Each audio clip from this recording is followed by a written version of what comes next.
Hello, मैं doctor Chetna Tikkiwal, assistant professor drawing and painting, SMB government PG college Nathdwara. हम चर्चा कर रहे थे अरस्तु के।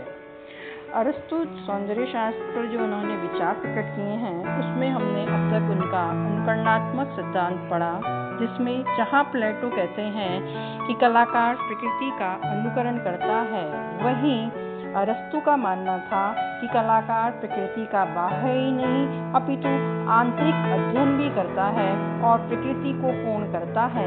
इस प्रकार अरस्तु के अनुसार कलाकार सत्य के निकट पहुंच जाता है। आज हम चर्चा करेंगे अरस्तु के नाटक की। अरस्तु ने नाटक की जो व्याख्या की है, उसमें उन्होंने बताया कि कलाओं में जो सर्वश्रेष्ठ है वो है नाटक। अरस्तु ने नाटक को सर्वश्रेष्ठ माना और बताया कि नाटक के दो प्रकार हैं, दुखांत व सुखांत। अरस्तु ने दुखांत नाटकों को श्रेष्ठ माना और बताया कि स्वभाव, भाव, कार्य का इसमें अनुकरण होता है। अन्य कलाएं एक समय में एक अनुकरण को प्रस्तुत करती हैं, जबकि नाटक में हमें सामने वाले के उसके भाव, उसके विचार, उस समय प्रदर्शित घटनाएं, ये सब भी हमें देखने को मिलती हैं। इस प्रकार दुखांत नाटक इसलिए श्रेष्ठ है क्योंकि इनके द्वारा मन की अशुद्धियों को दूर किया जाता है और इन गुणों को हम सौंदर्य की दृष्टि से देखते हैं। दुखांत नाटक का प्रयोग भय करुणा द्वारा मन में वैसे ही भाव उत्पन्न करके विरेचन करना है। इसमें आँख और कान दोनों का ही प्रयोग होता है। इसी प्रकार अरिस्टोटल ने बताया चरित्र नाटक के अंतर्गत जो चरित्र है उसके बारे में भी इन्होंने अपने विचार प्रकट किए। उन्होंने बताया कि चरित्र अपने आप में वास्तविक होना चाहिए और इतना वास्तविक हो कि वह जीवित लगे। नायक को प्रसिद्ध व्यक्ति होना चाहिए। इसका उद्देश्य भी भद्र होगा क्योंकि ट्रेजेडी में ऐसे व्यक्तियों का अनुसरण करना होता है जो साधारण स्तर से ऊपर हो।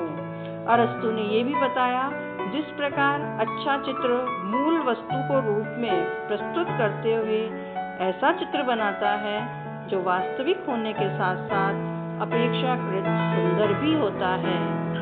इसी प्रकार जो चीज को हम आदर्श ढंग से प्रस्तुत करें वैसा चरित्र होना चाहिए। चरित्र जीवन की वास्तविकता पर निर्मित किया जाना चाहिए, अर्थात उसका संबंध वास्तविक जीवन के समान होना चाहिए। अरस्तु ने इस बात की ओर भी संकेत किया कि घटना योजना के संबंध में चरित्रांकन में भी कवि को संभावनीयता के नियमों का पालन करना चाहिए। इसके साथ ही उन्होंने विचार तत्व को भी रखा। विचार तत्व में उन्होंने बताया कि पात्रों के भाषण द्वारा नाटक में जो कुछ भाव उत्पन्न किया जाता है वह पक्ष व विपक्ष के आधार पर होता है। नाटकीय घटना व भाषण दोनों का लक्ष्य नाटक को महत्वपूर्ण बनाना होता है। विचार अवसर के अनुसार पात्र को प्रकट होने वाला होना चाहिए। कई बार विचार बिना बोले भी स्पष्ट हो जाते हैं।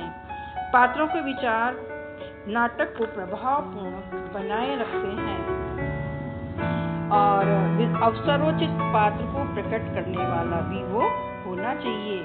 इसके बाद में अरस्तु बताते हैं पद रचना के बारे में। पद रचना के बारे में अरस्तु कहते हैं जिसमें लय, गति व अलंकृत भाषा हो ऐसा पद होना चाहिए। आपसी सामंजस्य होना चाहिए। तो हम कह सकते हैं कि हमारे जो संयोजन के सिद्धांत हैं वो नाट्य कला पर भी लागू होते हैं। उसके अंतर्गत भी सहयोग, संगति, सामंजस्य, प्रभाव, प्रभाविता और प्रमाण इन सब का समावेश होना चाहिए। इसके बाद में अरस्तु कहते हैं कि नाटक के अंतर्गत संगीत का भी महत्वपूर्ण स्थान है क्योंकि संगीत से नाटक अत्यधिक महत्वपूर्ण बनता है। नाटक में संगीत स्वाभाविक रूप से नियोजित होना चाहिए।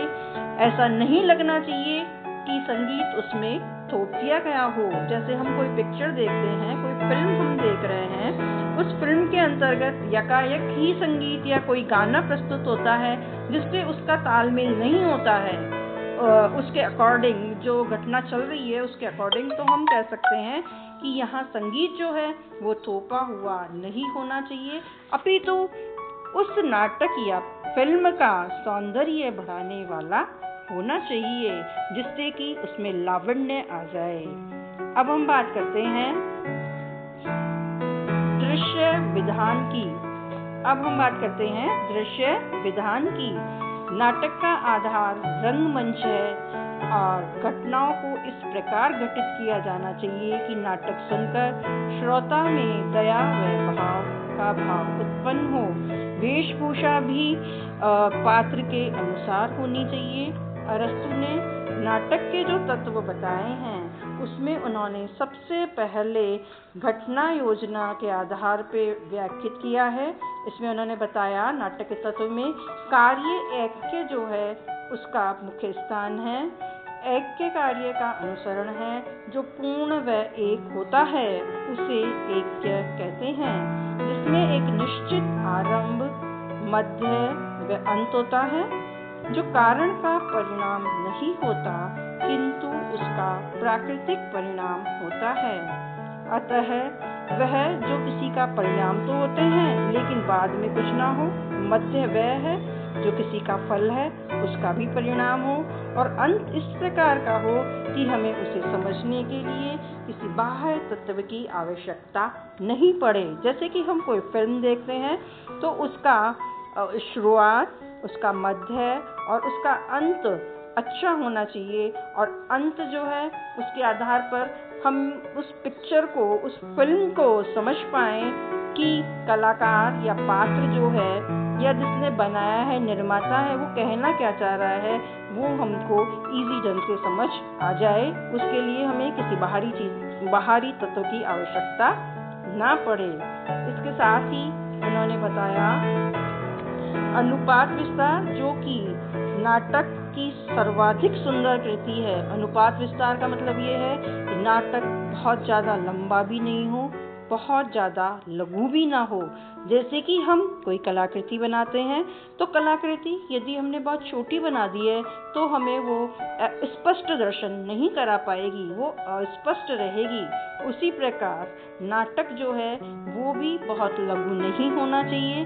जैसे कृति को हम बहुत अधिक विस्तृत बना देते हैं तो भी वो सुंदर नहीं लगती, इस प्रकार नाटक जो है वो भी बहुत अधिक बड़ा या विस्तार पूर्ण नहीं होना चाहिए।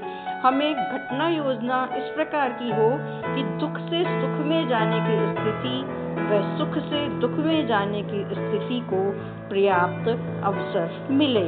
इस प्रकार हम कह सकते हैं कि जिस प्रकार हमारी कलाकृति में प्रमाण जो है, अनुपात जो है वो जरूरी है, उसी प्रकार नाटक के अंतर्गत भी अनुपात विस्तार का महत्वपूर्ण स्थान है। फिर है विषमय तत्व। विषमय तत्व यानी कि नाटक में निरंतर रमणीयता बनी रहनी चाहिए। नाटक में इसका ध्यान रखना पड़ता है। इसके दो तत्व बताए गए हैं, एक अभिप्राय परिवर्तन और दूसरा है अभिज्ञान परिवर्तन। इसका अर्थ जो कार्य होने वाला है ठीक इसके विपरीत अर्थ उठे, किंतु ऐसी संभावना और आवश्यकता बनी रहनी चाहिए। जैसे कि लक्ष्मण रेखा से बाहर आते ही रावण जो भिखारी जो था वो रावण हो गया। किसी व्यक्ति को असली रूप में जान लेना ही उसका अभिप्राय है। और अभिज्ञान से मतलब है कवि, चित्रकार या नाट्यकार जो है वो अपनी मर्जी से भी कुछ चीजें गढ़ लेता है। अभिज्ञान प्रकारों व घटनाओं के स्वाभाविक ज्ञान से उत्पन्न होता है और वह सर्वोत्कृष्ट होता है। इसके बाद में हम आते हैं घटना योजना विषयक। ट्रेजेडी में ऐसी घटनाओं का महत्व होता है जो दया और भय के भाव जगा सके। इस प्रकार हम कह सकते हैं कि हम बता सकते हैं कि दया जो है उसका भाव भी जो पात्र है उसे बताना चाहिए और भय का भी भाव उसके अंतर्गत होना चाहिए। सुगठित घटना योजना का एक उद्देश्य होना चाहिए, नाटक दुख से सुख की स्थिति में जाता हुआ न दिखाया जाए, वरन दुख से दुख की स्थिति में जाता हुआ दिखाया जाना चाहिए। तात्पर्य यह है कि ट्रेजेडी का अंत दुखांत में ही हो, सुखांत में नहीं हो। इस प्रकार एरिस्टोटल जो है वो दुखांत नाटकों को सर्वश्रेष्ठ मानते हैं। उनका मानना था कि दुखांत नाटक जो है वो हमें आनंद देता है, सौंदर्य, सत्य व जीवन के प्रति हमारे जीवन को एक निश्चित रूप देता है। जीवन का निरीक्षण करना एक मनोरम अनुभव होता है। अनुभव चाहे जो भी हो, लेकिन जब हम नाटक देखने जाते हैं, विशेषकर हम ट्रेजेडी नाटक, दुखांत नाटक जो देखते हैं, उसके अंतर्गत जब पात्र रोता है तो हम रोते हैं और जब पात्र हंसता है तो हम भी हंसते हैं। तो हमारा तादात्म्य उस पात्र के साथ जुड़ जाता है। इस प्रकार हम स्वयं को उस मूल पात्र के अंतर्गत देखने लगते हैं और हमारे विचार जो हैं उनका उपचार हो जाता है। इस प्रकार उन्होंने बताया कि हमारे अंतर्गत जो तनाव है उनसे मुक्ति पाने के लिए हम इस प्रकार के नाटक देखते हैं और हमारा जो है वो भाव विरेचन हो जाता है। नेक्स्ट जब हम बात करेंगे तब हम अरस्तु के भाव विरेचन सिद्धांत की व्याख्या करेंगे। अब तक हमने अरस्तु के अनुकरण सिद्धांत की व्याख्या की, नाटक की व्याख्या की, जिसमें उन्होंने बताया कि नाटक के अंतर्गत ट्रेजेडी वाले जो हैं, दुखांत नाटक जो हैं वो सर्वश्रेष्ठ होते हैं, क्योंकि इससे हमारे भावों का विरेचन होता है। तो हमारा जो नेक्स्ट लेक्चर रहेगा वो रहेगा भाव विरेचन पर आधारित। Thank you.